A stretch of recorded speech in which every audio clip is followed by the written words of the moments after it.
The police officer grabbed him by the shirt like he owned the place. "Get up, this bench isn't for you." But what happens when you mess with the wrong guy? Terrence was 35, big and strong, with the kind of quiet eyes that never panic. His brain was already thinking 3 steps ahead. He touched the secret pocket in his bag. Then his phone buzzed. This is a story of how a rookie police officer walks up to a black man sitting peacefully in a park and grabs him by the shirt. No reason, no warning.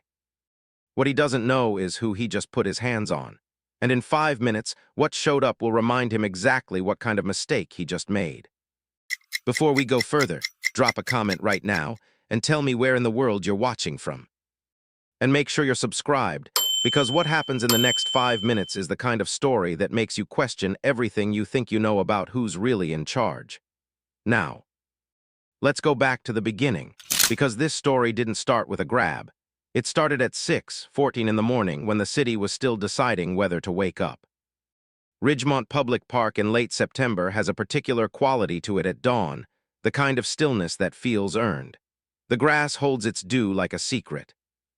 The joggers who come at this hour are the serious ones, the ones who don't wave at strangers, the ones who exist in their own sealed world of breath and rhythm. The benches along the east path are empty. The pull-up bars near the north end catch the first gray light in a way that makes them look like they belong to no one. Terrence Shearer was already on the 4th set. He counted quietly, lips barely moving, his body moving with the kind of mechanical precision that doesn't come from vanity. It comes from years of treating your body like a tool that needs to be sharp. Pull, hold, lower. The motion was unhurried, and that was the point. Nothing about Terrence Shearer at 6:14 a.m. looked like anything worth noticing. That was also the point.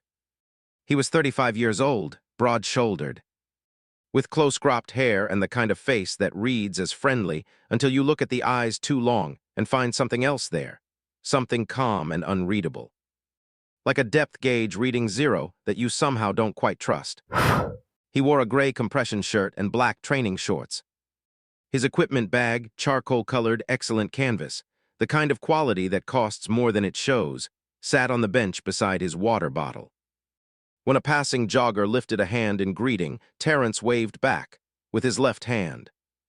His right hand, for just a moment, dropped to the training bag's side pocket, to the specific seam of the inner lining, where the zipper of the false bottom sat flush and undetectable, unless you knew exactly where to press. He didn't open it. He didn't need to. He just touched it the way a person touches something they need to know is still there. Then his hand returned to the bar.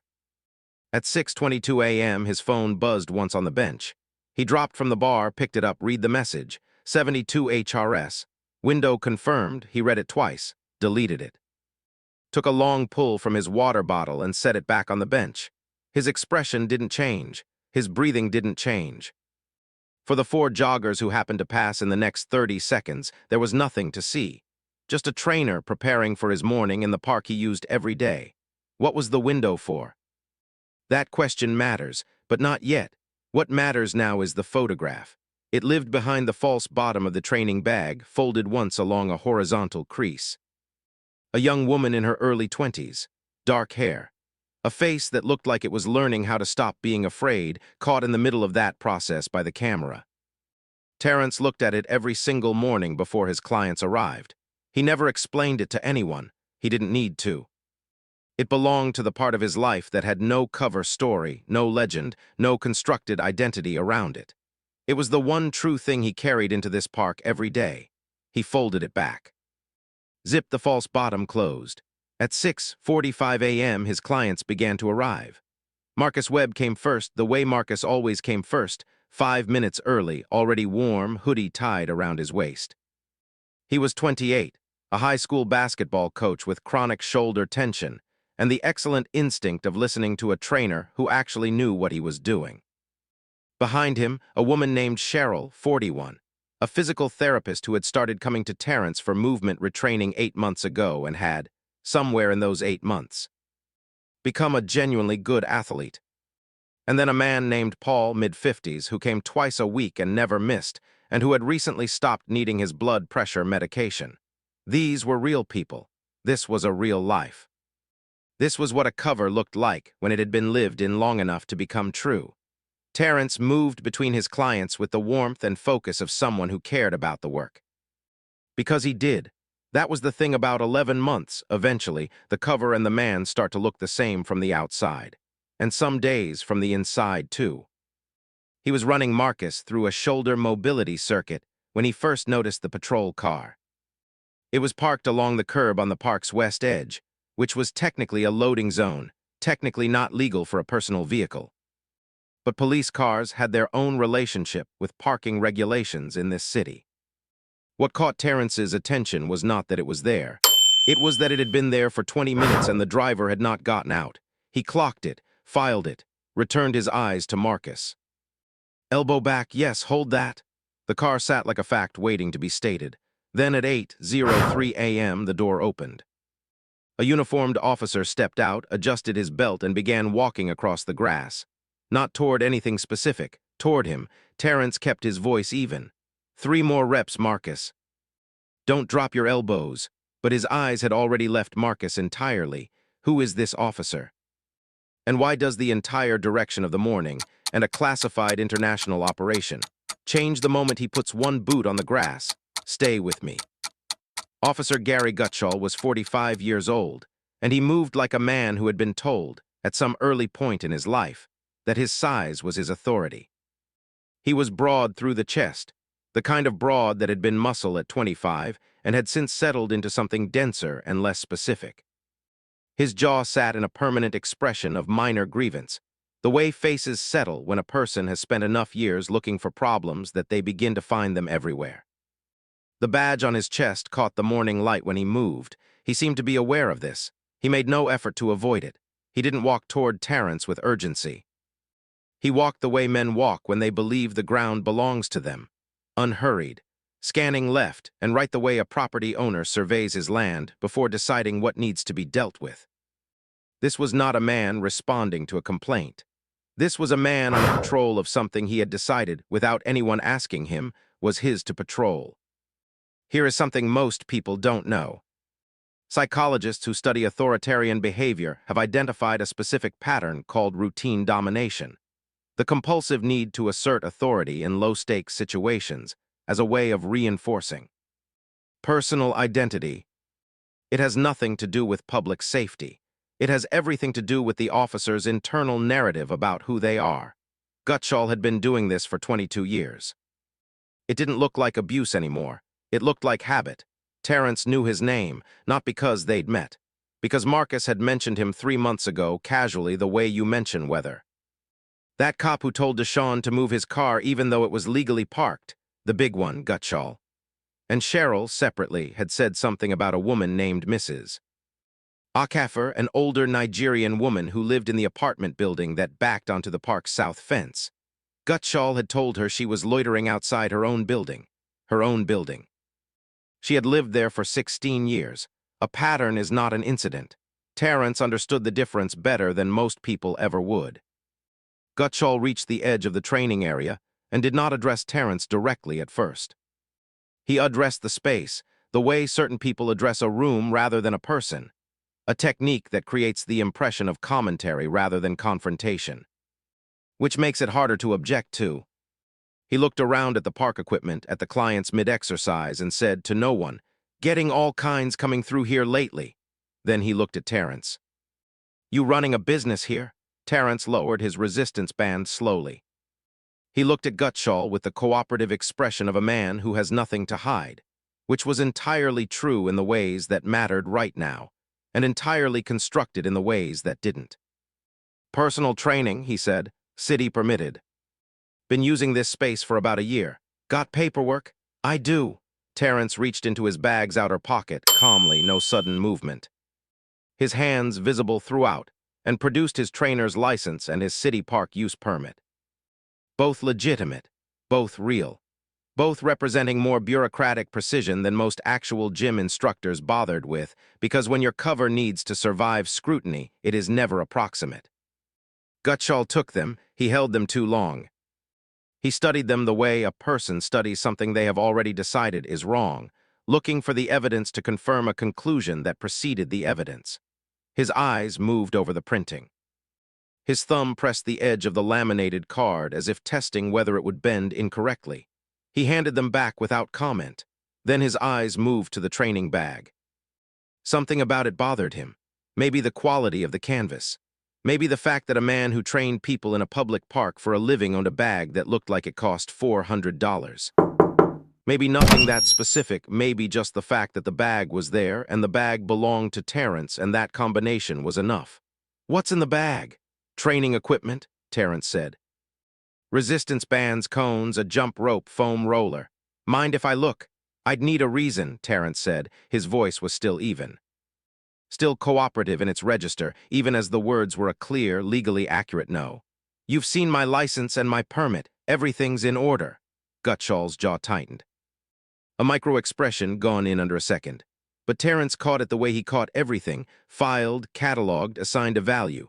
Marcus was still nearby, watching. The woman with the dog had slowed her pace near the path's edge. And a teenage girl, 16 or so, earbuds trailing down her chest. Phone held loosely at her side, had stopped walking and was watching the way young people watch things that feel like they're about to become important. Gutshall noticed none of them. He took a step closer. The temperature of the scene shifted, not loudly, not with any theatrical flourish. It simply changed the way pressure changes, the way a room changes when someone stands up from the table before the conversation is over. Gutshall moved the way men move when they've stopped pretending this is a conversation. What happens in the next 90 seconds will set off a chain of events that reaches across 3 continents. But right now, the only thing that matters is what Terrence Shearer decides to do with the 3 options his body has already identified. Does he use any of them? We are about to find out. Before we do, make sure to hit that subscribe button and comment "I'm still watching." Open the bag. It wasn't a question anymore. The question phase had ended somewhere between the too long look at the permits and the step forward. This was a command issued by a man who had confused his uniform with his character for so long that the distinction no longer existed for him. Terrence said quietly, "I'd need you to give me a legal basis for that." "I'm giving you a basis right now." Gutshall stepped closer.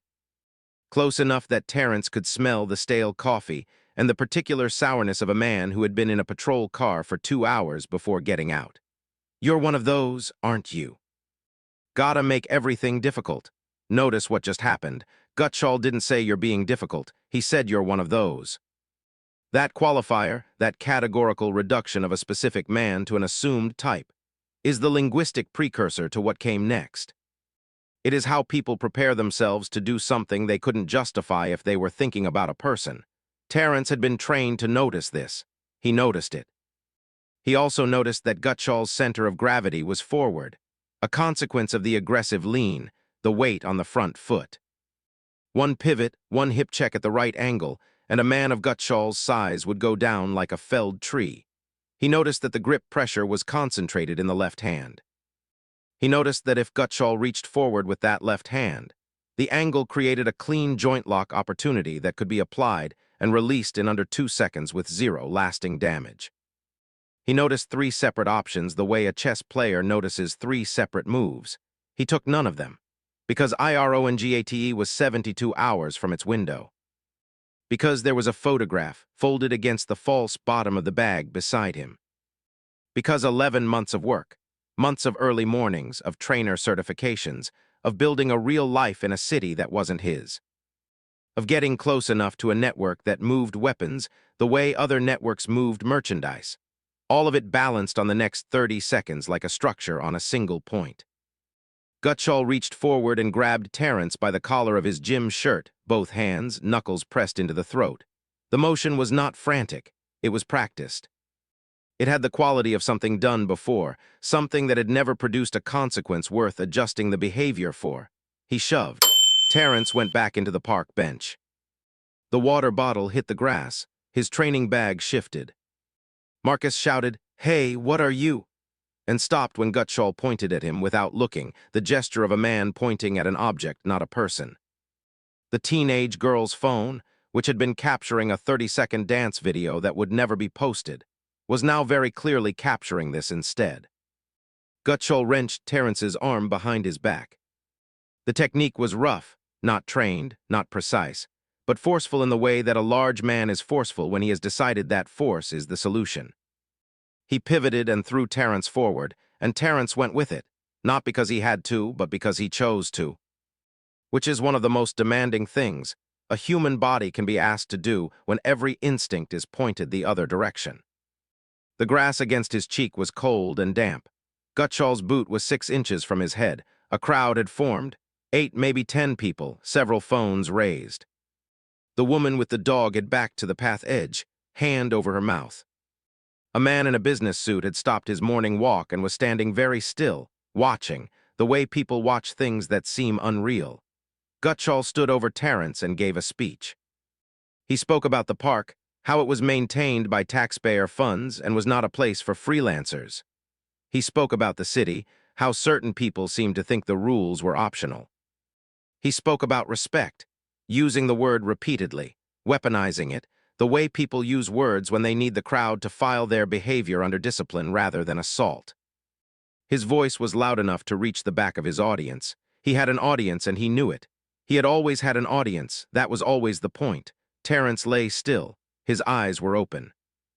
And those eyes, the reader needs to see them clearly, were not frightened. They were not confused. They were not the eyes of a man enduring something without options.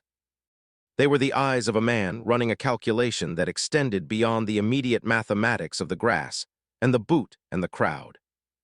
Do you know what the most disciplined thing a trained operator can do is? Nothing. Deliberate, chosen, strategic nothing. Gutshall finally stepped back, looked down at Terrence one final time. Adjusted his belt with the satisfaction of a man who has completed a task. "Stay off the benches," he said. Then he turned and walked away. His radio crackled.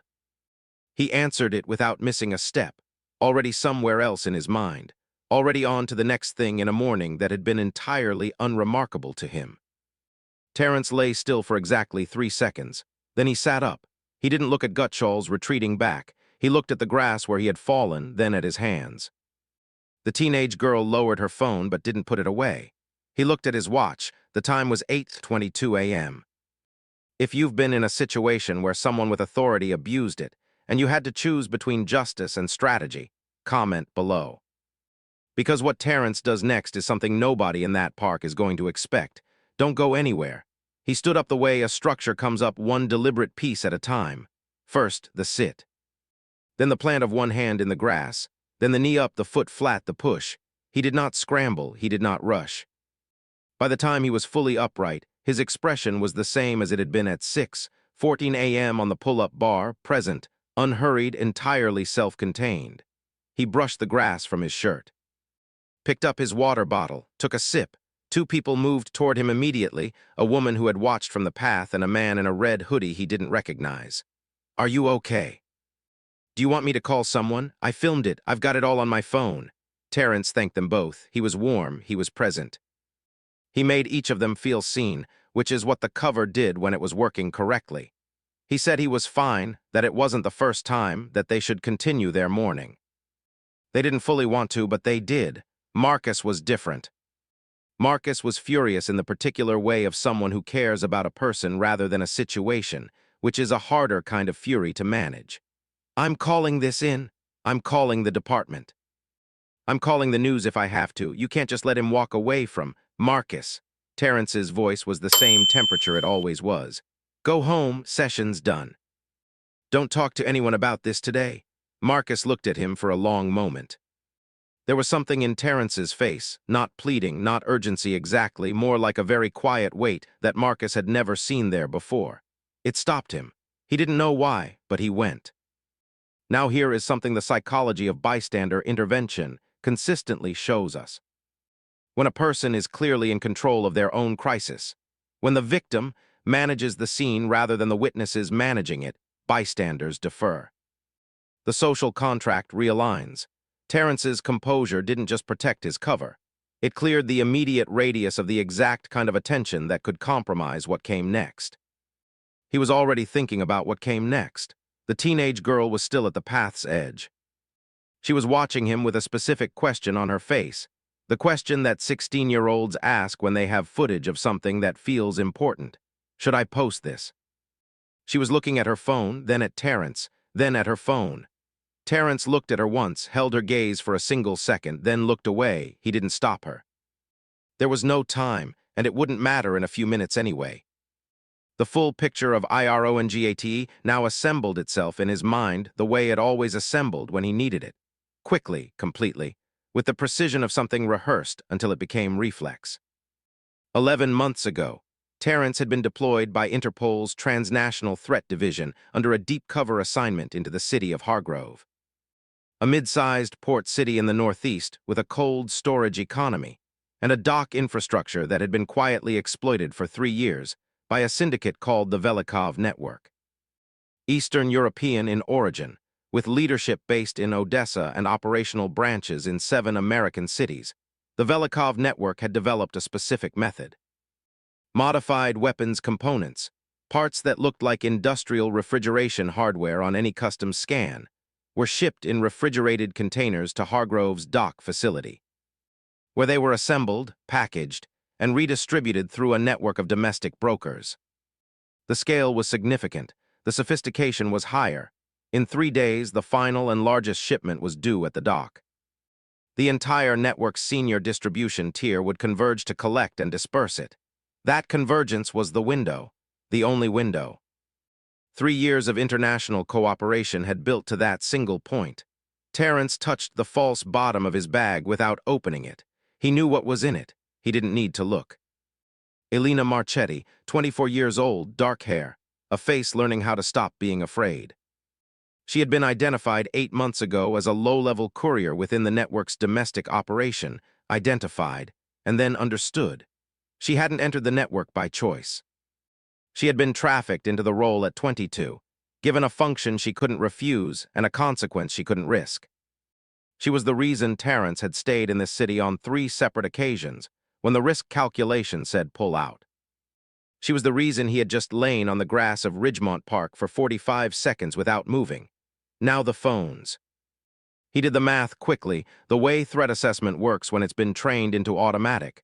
Footage exists of his face in public attached to a police incident. That footage would spread. Spreading footage meant his face would reach the Velikov network's security intelligence apparatus, which was not unsophisticated, within a window of between 30 and 72 minutes depending on whether the right person saw it first. Once his face was flagged, the operation was burned. Alina's position within the network would destabilize unpredictably. The window would close. He had at the outside 40 minutes. Here is what most people don't know about Interpol's field agent protocols. Level 3 response authority exists precisely for this scenario. When cover integrity is actively compromised inside an operational window, a field agent does not wait for authorization. The authorization is already embedded in the protocol. The agent has the authority to trigger full tactical deployment using a pre-established call code. No explanation required, no chain of command consulted. No time spent justifying what is already understood. The system was built to make a compromised agent's single phone call as powerful as a senior commander's direct order. Terrence had never triggered a level 3, not once in 11 months. He looked across the park. Gutshall was at his patrol car, leaning against the hood, talking to a parks department worker in an orange vest. He was laughing about something. He had the easy, open laugh of a man who has never had to account for himself. Terrence reached into the outer pocket of his training bag, found his personal phone, found the contact with no name. He dialed. When the line connected, he spoke quietly, clearly, without a trace of urgency. Gutshall, Garry, badge number 4471, Ridgemont Park, now. He ended the call, checked his watch. 8:24 a.m. He sat back down on the bench and finished his water. 8 words, that's all it took. But what does a level 3 call actually set in motion? And why do those 8 words, spoken in the right sequence, carry more operational weight than most people's entire careers? You're about to find out. 8 words, the name, the badge number. The location, the command. Those 8 words, in that specific structure, in that specific sequence, to that specific number, constituted a level 3 field deployment order under Interpol's North American Tactical Protocol. No additional context required, no clarifying questions answered, no chain of approval consulted. The protocol existed. Because the people who designed it understood something fundamental about the architecture of danger. When a field agent in a compromised position has to spend time explaining themselves, that time costs lives. The number connected to Interpol's North American Tactical Response Center in Quantico, Virginia. Not a public number, not a switchboard, not a dispatch line. A dedicated operations channel monitored 24 hours a day by analysts whose entire function was to receive exactly this kind of call. Authorization was verified in 90 seconds. In those 90 seconds, 9 vehicles were pulled from 3 separate staging locations within a 12-mile radius of Ridgemont Park. Tactical teams already briefed on IRO and GATE were activated. An encrypted alert was transmitted to a secure device carried by a woman named Agent Dana Voss, who was, at that moment, 43 minutes away by normal traffic. The convoy routing would cut that to 11. The estimated convergence time at Ridgemont Park, 5 minutes and 40 seconds. 5 minutes and 40 seconds. Consider what that means. Before a person can finish an average breakfast, 9 armored vehicles loaded with federal personnel were already moving through the city's streets toward a public park, where a gym instructor sat on a bench finishing a bottle of water. Terrence set the phone face down on the bench beside him. The park continued its morning around him. A child near the fountain was feeding pigeons, tossing torn pieces of bread in a loose arc, delighted by the scramble. An elderly man on the east lawn was moving through a Tai-Chi sequence with the unhurried precision of a practice measured in decades. A young couple walked past arguing quietly about something domestic, too absorbed in themselves to notice anything else. The most dangerous kind of scene is the ordinary one. Because in an ordinary scene, only one person knows it's about to end. Terrence watched the pigeons. 4 blocks away, at the edge of a parking lot behind a CVS, Destiny Williams was making a decision. She was 16.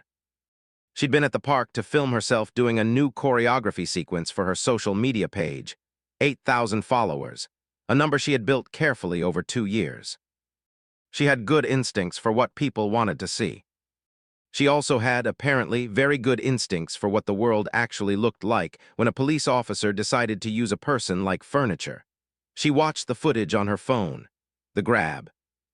The shove into the bench, the arm wrenched back, the throw, the boot near the head, the man's face calm, eerily calm, lying in the wet grass. She typed a caption, "Officer just assaulted this man at Ridgemont Park for no reason. Please share." She hit post, put her AirPods back in. Started walking home, already on to the next thing, unaware of the particular cascade she had just started. The video hit 200 views in 3 minutes, 1,400 in 6. A local activist account with 40,000 followers reposted it with the caption, "This is Hargrove. This is a Tuesday." A journalist with 80,000 Twitter followers shared it with the note, "This man needs to be identified." Anyone know where Ridgemont Park is? A local news station's social team flagged it for the noon broadcast. A former city councilman left a comment that was shared 600 times in under 4 minutes. The clock that had been Terrence's alone was now public. It was running in a direction that was simultaneously useful and catastrophic, depending on who saw it and how quickly. In his patrol car, Gutshall had a coffee. His radio chatted softly. He was reading something on his phone, not the video, not yet. He had no idea that somewhere in the city's digital bloodstream, his face was moving at the speed of outrage. He was, at this particular moment, the most dangerous kind of person, a man who had made an irreversible mistake and had not yet been told about it. Terrence's phone buzzed once. 2 words, en route.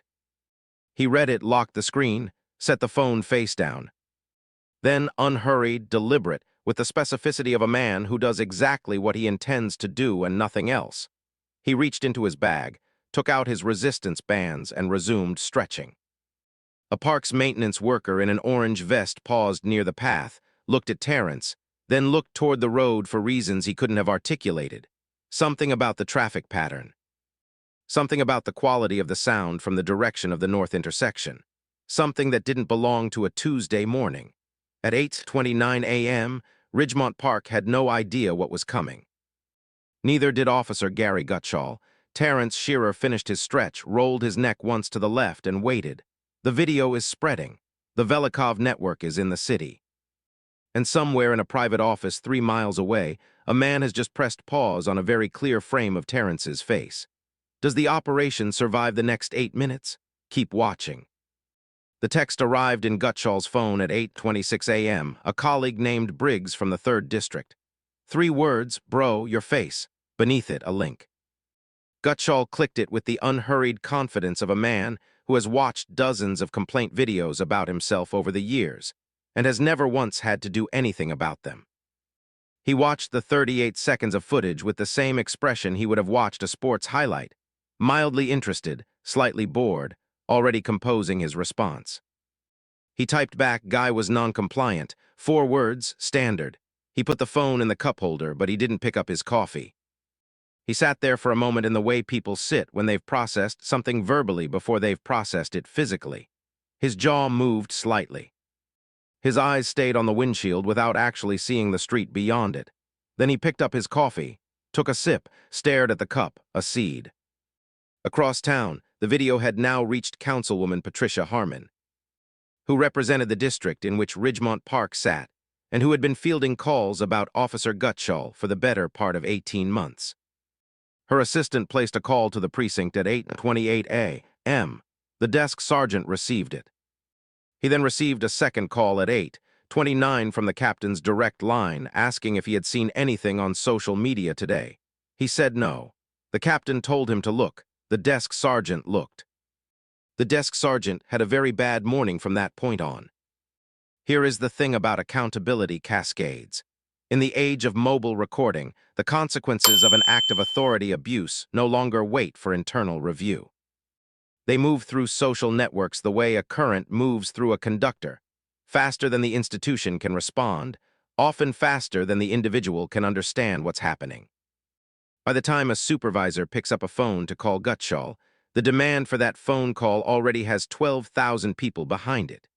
This cascade was moving toward Gutshall from the civilian world, completely separate from what Terrence had already set in motion. 2 systems, 2 timelines, both converging on the same point. In the park, Terrence was managing his own environment with the efficiency of someone who does not have the luxury of wasted motion. 2 people had returned to his area, the man in the red hoodie, who now wanted to give a video statement of his own, and a woman who had brought her friend back to verify what she'd seen. Terrence engaged each of them briefly and warmly, acknowledging what they'd witnessed, thanking them for their concern, gently and without pressure redirecting them back to their mornings. He was not dismissive. He was not cold. He made them feel like the right thing had been done by them and that the situation was being handled by the right people. By the time he was done, both of them had left the area without fully realizing they'd been managed. That was the point. Marcus called at 8:30. He had seen the video. He had seen the share count. His voice was the voice of a man who is trying very hard not to raise it. Terrence listened. Then he said, quietly and clearly, 3 things, don't post anything, don't talk to press. Go have a good day. A pause. I promise you, Marcus, it is being handled. Marcus heard something in those last 4 words that he couldn't identify and wouldn't be able to explain later. He complied. 3 miles from the park, above a commercial laundry on Kellner Street. A man named Dmitry Velikov was sitting at a desk with 3 monitors and a private internet connection that ran through a server chain routed out of Bucharest.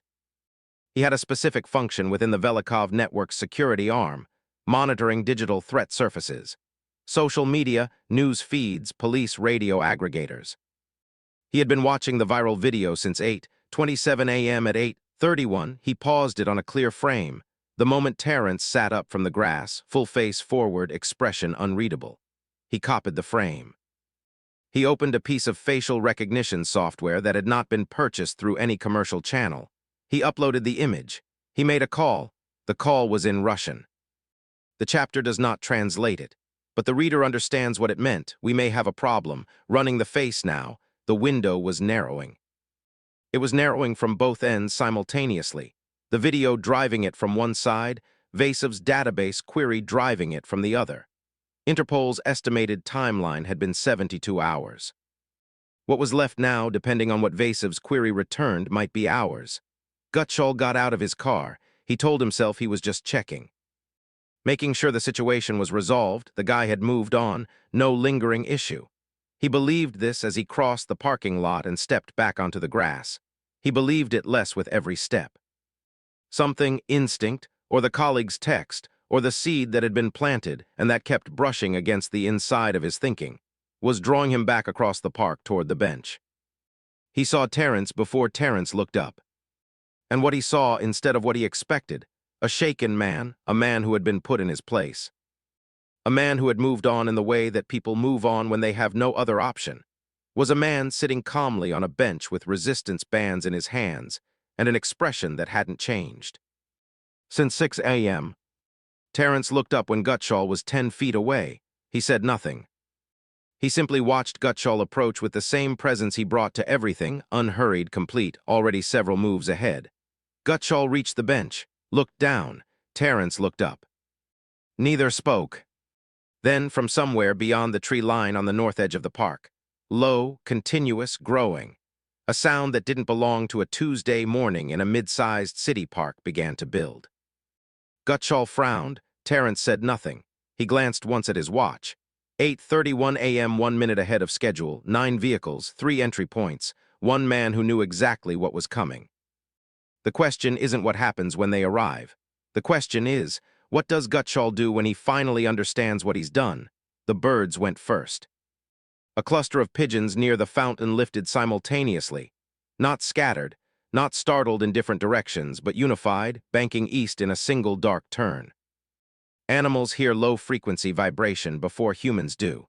The rumble that reached human ears a second later was not loud. It was something under loud. A frequency that settled in the sternum rather than the ears. The man doing Tai Chi on the east lawn stopped, hands raised mid-movement, and looked toward the street. The child feeding pigeons looked up at the sky, confused that the birds had gone. The first vehicle entered through the north gate. It used the maintenance road, a narrow paved lane designated for groundskeeping trucks, bordered by a chain-link gate that stood open, as it always did during park hours. The SUV moved at exactly the pace of something that does not need to hurry. Black, matte finish that absorbed rather than reflected the morning light. No plates visible, no light bar on the roof. No agency markings of any kind on any surface. It moved into the park the way certainty moves into a room, quietly, completely, without asking permission. Then the second entrance opened. The East Pedestrian Gate, a gate that required a parks department key, and had never, in Terrence's 11 months at this park, been used by anything larger than a bicycle, swung outward. 3 more vehicles moved through it in a single file. The gate had been coordinated in advance. Everything had been coordinated in advance. And from the South Service lane, a lane used by catering trucks for the pavilion events and by no one else, 3 more. 9 vehicles total, 3 from north, 3 from east, 3 from south. They moved in low arcs that converged on the park's central area the way water moves in a draining basin. Not urgently, not aggressively, but with the inexorable quality of something that has already decided its own shape. The formation completed, they were spaced precisely, forming a wide perimeter that covered every exit point of the central area. Not a wall, a geometry, the engines cut, all 9, at the same moment. The silence after 9 engines cut simultaneously is not normal silence. It has a weight to it. It pressed against the morning like something physical. Gutshall laughed. It was a short sound, confused, reflexive, the bark of a man who hasn't yet updated his understanding of the situation. He looked left, then right, as if checking whether anyone else was watching this absurdity unfold, as if someone nearby might share the joke. The hell is this? Department drill? He reached for his radio. The channel was staticky, not jammed, technically, just suddenly occupied by traffic that wasn't his, frequencies he didn't have clearance to hear. The people remaining in the park had stopped. Some backed toward the fence. Some pulled out their phones, the same phones that had been raised during the assault now raised again, this time with a completely different quality of attention. And Destiny Williams, the 16-year-old who had posted the original video and then walked away, had by pure, improbable chance turned back 4 blocks from home when she heard the engines. She was at the South Path entry now. Her phone was recording. She would later say, "I didn't know what I was filming, I just knew it was important." Gutshall looked at Terrence. Terrence was still sitting on the bench. He had not moved, he had not stood up. He had not pulled out his phone, had not gestured, had not communicated with any of the vehicles in any way that Gutshall could see. He was simply sitting, watching the formation with the calm and settled expression of a man who ordered room service and is watching the cart come down the hall. This is the moment most people don't recognize when they're inside it. The moment when the frame of a situation changes completely.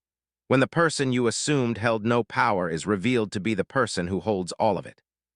Psychologists call this a status inversion.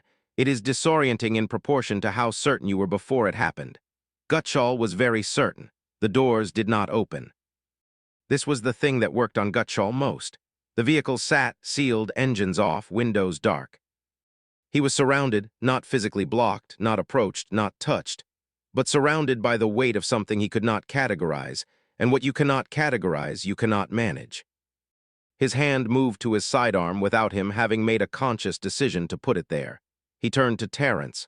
"What is this? You explain yourself right now." "Who called this?" Terrence looked at him. He let the silence sit for exactly the right amount of time. Not a dramatic pause, a functional one. Then he said, quietly, conversationally, as if commenting on the weather, "You should move your hand away from your weapon, Officer Gutshall." A beat. "That's going to be important in about 30 seconds. Gutshall's face moved through 3 expressions in under 2 seconds. Contempt, confusion, and something that was not quite fear, but was its immediate neighbor. One door opened, front passenger side, lead vehicle. The sound of the seal releasing was a quality sound, the kind of sound that costs money, the kind that belongs to vehicles not purchased by any city police department's budget. A foot in a charcoal gray heel touched the grass. Agent Dana Voss stepped out, steel gray suit. Credentials already open in her left hand, not raised for display, just open, visible, the way you carry something whose purpose is self-evident. She did not look at the crowd. She did not look at the vehicles behind her. She did not look at Gutshall, who was standing directly in her path across 20 feet of open grass. Her eyes found Terrence immediately. And she walked toward him. She walked toward him without adjusting her pace for anything in her path. Not the jogger's bag left on the ground. Not the cone from Terrence's abandoned training session. Not the uniformed officer standing between her and the bench. Gutshall stepped back. He did not decide to. His legs simply decided for him. Gutshall just moved out of the way of a woman he doesn't know and hasn't been asked to move for. He doesn't understand why yet. He will. What Agent Voss is about to hand him will change the shape of every single thing he thought he knew. Stay right here. She covered the 20 feet between the lead vehicle and the bench in 12 seconds. She stopped in front of Terrence and extended the briefing tablet in her right hand. IRONGATE is green. "We moved the window." She said it the way you give a mission update, efficiently, completely, without ornamentation. Terrence took the tablet, scrolled once through the summary screen. The dock warehouse, the Velikov network's senior tier, the compressed timeline. The status of Vasov's facial recognition query, intercepted at the recognition database level 12 minutes ago, before a match had been confirmed. He looked up and nodded once. Voss leaned slightly closer and spoke at a volume meant for him alone. "The laundry office pinged at 8:19. We're neutralizing. You need to move in the next 20 minutes. Terrence nodded again. Voss straightened, turned. She looked at Gutshall. The look was brief, accurate, and completely without theater, the way a pilot looks at a bird strike warning before correcting course. She identified herself. Agent Dana Voss, Interpol, Lyon. A pause of exactly 1 second, the pause of a person ensuring what comes next is heard correctly. "You have assaulted a field agent during an active classified international operation. Officer Gutshall. I'll need your badge number, your supervisor's contact, and your department's legal liaison." She delivered this the way you read from a list. Gutshall found his voice. He used it badly. He asserted jurisdiction. He asked who had authorized the deployment of federal vehicles in a city park without local coordination. He asked what department Terrence Shearer belonged to. He asked, his voice rising with each question, who Terrence's superior officer was and why no identification had been produced when asked. He was reaching, rapidly, loudly, for any frame of the situation where he held authority. where he stood on familiar ground, where the rules still arranged themselves in his favor. He was reaching into empty air. An agent, tall, quiet, standing near the second vehicle, stepped forward. He moved to Gutshall's side without urgency, without aggression, and placed one hand, flat and still, on the radio at Gutshall's hip, not taking it, not blocking it. Just resting there, a single gesture that communicated everything it needed to communicate. "Sir," the agent said, his voice the temperature of a statement of fact, "you are currently under review for obstruction of a classified international operation." A pause. "I'd recommend stillness." One sentence, no raised voice, complete. Here is what federal jurisdiction actually means in practice, when an active Interpol operation touches domestic soil. The legal framework under which it operates supersedes local law enforcement authority under the International Criminal Police Organization Act and its domestic incorporation statutes. A city police officer has no jurisdiction, none, over the conduct of a classified international field operation. Gutshall had not just assaulted a man. He had assaulted a federal asset inside a sanctioned operation, which carries consequences that exist in a legal architecture he had never encountered and had no tools to navigate. He didn't know this yet. Voss reached into the briefing tablet and extracted a single printed page. She held it out to Gutshall. He took it the way people take things when they've run out of other options. The page was redacted, thick black bars across names, account numbers, specific figures. But what remained was specific enough. A financial routing summary, 14 months of records. A money laundering corridor that ran through the Hargrove City evidence lockup, specifically through a fund reconciliation protocol in Gutshall's own precinct that had never been audited, because it had always been too small and too unremarkable to attract scrutiny. The Velikov network had not used Gutshall. They had used his building, his precinct, his institutional blind spot. They had exploited, with surgical precision, the fact that a certain kind of officer in a certain kind of department generates so little actual internal accountability that the space around him can be used as infrastructure. His arrogance, the certainty of his untouchability, the performance of authority that had defined every year of his career, had not protected him. It had made him invisible in exactly the wrong way to exactly the wrong people. Gutshall read the page. He went still. Not the stillness of shock, not the hands-trembling, face-draining stillness of a person receiving terrible news. The stillness of a room when the power cuts out. The sudden, complete absence of noise that happens when something that has been running continuously has been stopped.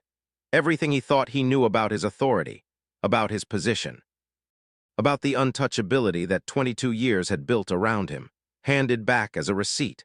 Terrence had opened the false bottom of his training bag. He did it without looking at Gutshall.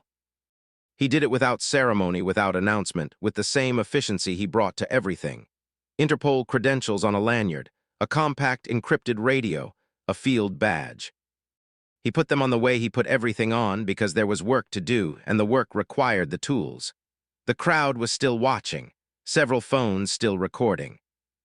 Destiny Williams was still at the South Path entry, capturing all of it. In the frame of her phone, a gym instructor in a gray compression shirt and black training shorts, putting on an Interpol badge in front of 9 black SUVs. While a uniformed officer stood 6 feet away, holding a single piece of paper like a man who has just learned the weight of it. Voss's team had coordinated with the social platform at 828. A federal media hold request tied to an active operation, which the platform's law enforcement liaison had processed. Destiny's video had been temporarily suppressed before the facial recognition query could complete. The Velikov network's security apparatus had been cut off at the exact moment it needed information. The window was compressed but intact. They had 18 hours. It was enough. Terrence turned. He looked at Gutshall for the last time. Not for long, not dramatically, the way you don't need to study something you have already fully understood.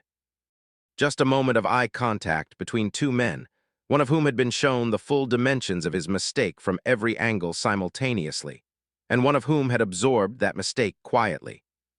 On wet grass in a public park, for exactly as long as it took.